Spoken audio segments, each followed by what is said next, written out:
Welcome to Total Retail Talks, your podcast channel for retail knowledge.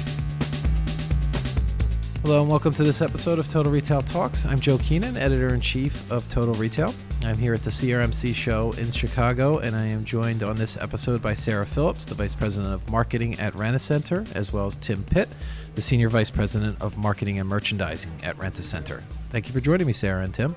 Yeah, happy to be here. Happy to be here.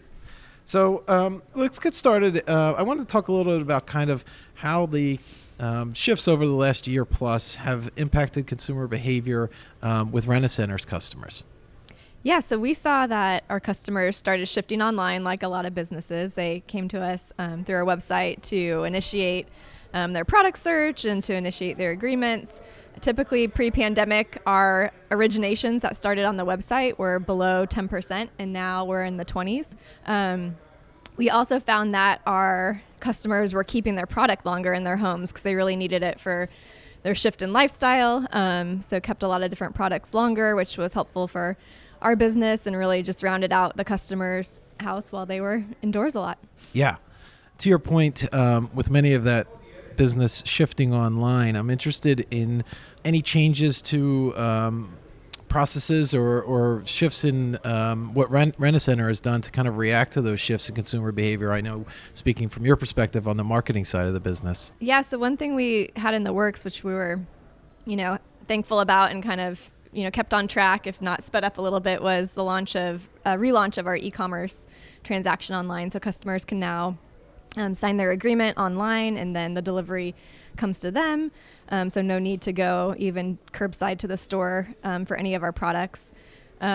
We also launched approval amounts. That was this year, but the pandemic continues. So approval amounts, meaning that they, especially prospects, have a sense of how much product they can get with Rent-A-Center, because our pricing model is a little different. So both at the weekly level and then at the total cost, how much they qualify for.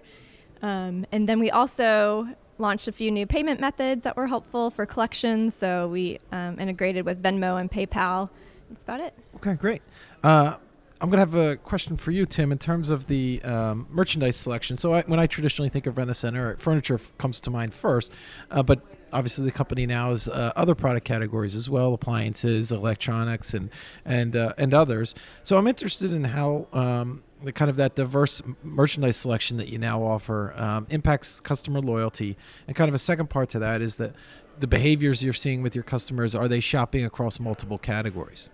Yeah, you're right. We are typically known as the furniture store in town across rural America, if you will. 50% of sales come from furniture, but appliances, computers, televisions, phones, all a part of the mix.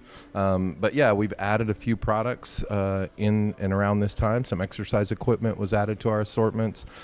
E-bikes have been very successful for us in the past 18 to 24 months. So, all I think a part of, pandemic and the like. So what was your second question? It was in terms of shopping across categories. So maybe I'm thinking maybe you get the customer in the door, they're thinking about furniture, and then they discover, they have this and this, and so that kind of cross category shopping. Yeah, absolutely. I mean, I think Sarah mentioned that our customers are keeping our products longer. Yeah. But they're also buying more of our products. So in the past, and I don't know the exact timing of this, but we typically saw about anywhere from 1.3 to 1.4 agreements or products on any given customer's account, if you will. Today, that's at 1.6. So that increase in the number of products that customers, and of course those are averages. Nobody has 0.6 of a product, but nonetheless, we have people taking more products and staying on rent longer and helping our overall business. And that point about keeping product longer, do you believe that's an outcome of the pandemic and consumers spending more time at home and they're holding on to, the products that they're renting for a longer period of time? Yeah, I would say so. I think two things happen there, and we talk about it inside our company as compassionate collections, meaning that, when people are in trouble and they need to, change a flat tire or something else that comes up in their life, and they still want to hold on to the product that they're renting from us, we'll give them some kind of leeway there, and let them keep that product a little longer and extend the term of their agreement. That's actually a good segue into my next question in terms of making product, furniture, not an inexpensive purchase or rental.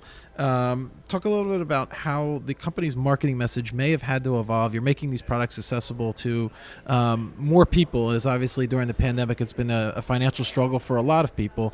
What about your marketing and how you're communicating that to customers during this time? Yeah, so one thing we really lead with in a lot of channels is this low barrier to entry offer. It's $10 for your first week. And it's just a really accessible, easy way to understand our transaction.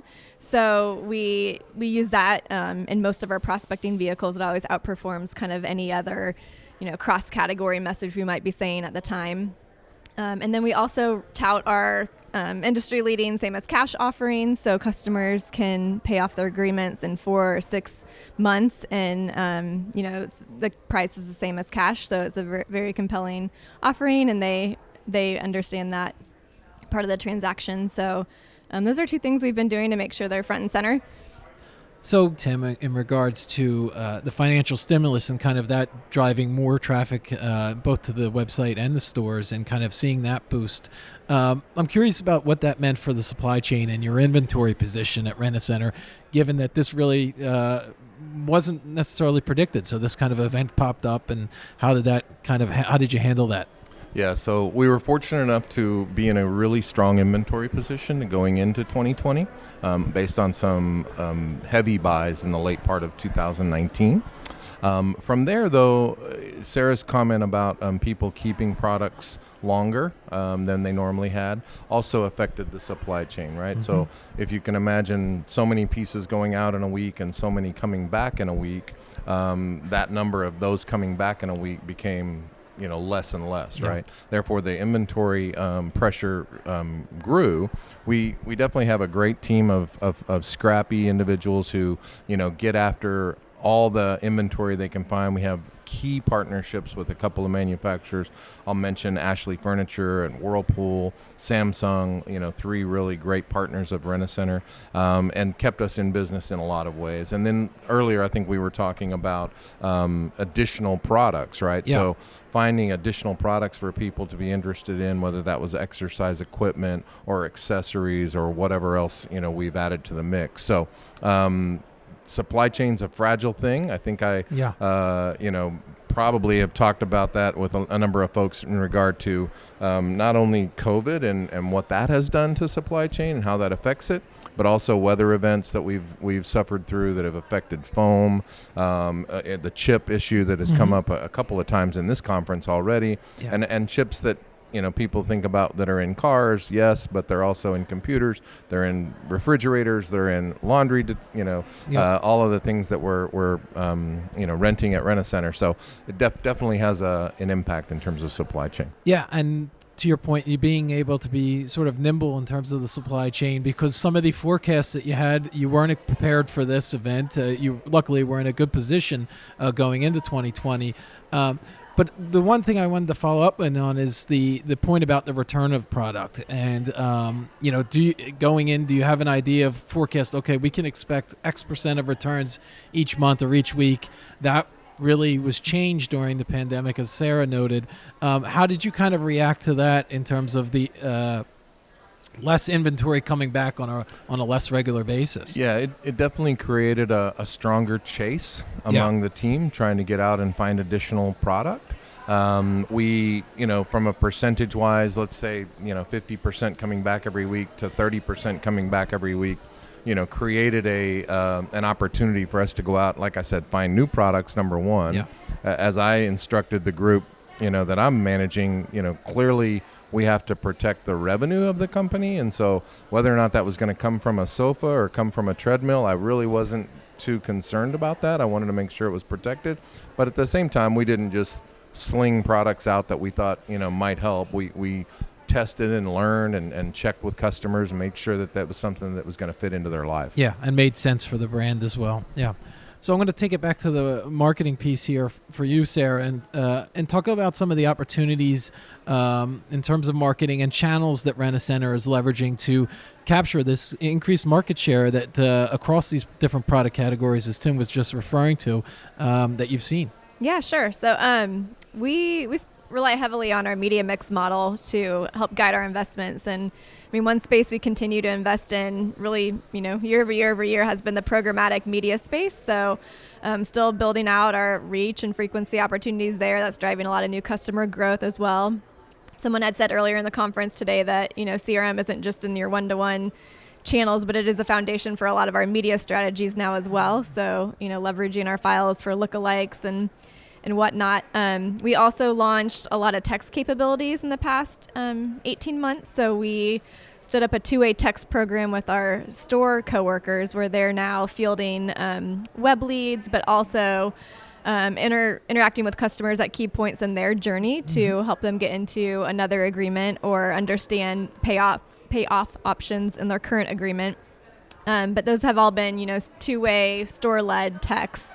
And soon we're launching marketing texts as well. So excited to grow that list. And from the stats we've seen today about, quick engagement rates and speed to read those text messages and conversion rates and even new customer growth there, I think it's promising for Rent-A-Center that our marketing text program will go well as well. Have you has email been the traditional communication channel, and this is just going to supplement email? Yeah, that's exactly right. Yeah, so we're trying to augment our data strategy and then our email program as well as direct mail to some degree. Great. Yeah. And then my final question for the two of you is just kind of looking ahead. What are some of the areas you're most excited about? You've targeted as growth opportunities for Rent-A-Center, and then what are you planning on to capitalize on those opportunities? Yeah, so a couple of things come to mind. One really is at the store level, right? I mean, trying to make sure that we're the neighborhood store. Some of our competitors are taking a different path there, and we've always been the local neighborhood store for this customer base, and continuing to kind of push on that and push there. But at the same time, really moving toward an omni-channel digital experience, right? So we've made tons of progress here in the last year. In fact, I would say that someone mentioned, we've advanced ourselves 10 years, in one of the talks earlier this week or what have you. I don't know that we've advanced 10 years, but we've come a long way in a short time in terms of what you can do on the Rent-A-Center website in order to get to the products that you want for your home and your life. So we plan to continue to evolve that piece of it, all the way through to what we would call full online checkout, because today most of the agreements that happen still ultimately finish up either in the store or curbside or at the threshold of the customer's home. And so now we're getting to a point where we'll have the ability to sign that contract and move right through on the website. And then further, I think the big push right now is we've launched a new campaign, which is called our Instant Happiness campaign. And we've got a little character named Cinch. You guys can look that up on rentacenter.com. But Cinch is kind of this carefree, happy-go-lucky character that looks into what it is they might get approved for. So when we think about approval amounts, this customer base usually hasn't seen that type of thing before. And so we're literally approving people for amounts and giving them, you're approved for up to $2,500 worth of purchases, and then marketing that to them via this decision engine that we've created that allows us to decide what the person's ability for instant happiness is. That's great. One quick follow-up on the store. Obviously, the evolution of the store has been an ongoing conversation, I think, even driven further by the pandemic and the role in trying to be more of an omni-channel organization. How does that fit into Rent-A-Center's plans? I know you talked a little bit about curbside, BOPUS, but also getting customers in the store and to experience the product in person. Tell us a little bit about just kind of the role of the store going forward. Yeah, I think the role of the store will continue to be very, very paramount. We're actually opening new stores, which is something that a lot of retailers aren't doing these days. So our intent is to continue to open stores. We also have a franchise organization. We're probably, 400 or so franchise locations. And each of those owners are looking and are expected to expand store locations as well. But I think maybe at the heart of the question is, how does the store work in a future world? And, with the integration of digital as well. Right. So for us, we're testing into that with smaller footprints, right? So today, Rent-A-Center's got a pretty small footprint to begin with. Our average store is only 5,000 square feet.